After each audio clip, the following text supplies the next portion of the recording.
Hello বন্ধুরা, আজকে আমরা চলে এসেছি সাঁইথিয়া গোপীনাথ মন্দিরে। এখানে গোপীনাথের পুজো আছে। দেখো মন্দিরটা কি সুন্দর সাজানো হয়েছে। আমরা এই মন্দিরের ভিতরে এখন ঢুকছি। গোটাটায় আলো আর প্যান্ডেলটা কি সুন্দর করেছে আর আলোয় আলোকিত করে রেখেছে, খুব ভালো লাগছে দেখতে। এখন আমরা মন্দিরের ভিতরে যাচ্ছি।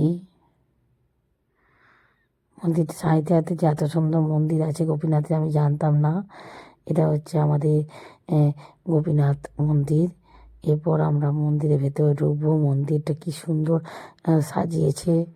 আজকে এত সুন্দর মন্দির আছে আমি জানতাম না। যেহেতু চন্দ্রনাথীর বোনের এখানে বিয়ে হয়েছে, তাই আমরা এই মন্দিরটা এত সুন্দরভাবে দর্শন করতে পারলাম। এটা হচ্ছে আমাদের গোপীনাথের বিগ্রহ। খুব ভালো লাগছে দেখতে। এই যে এটা মন্দিরের ভেতরটা।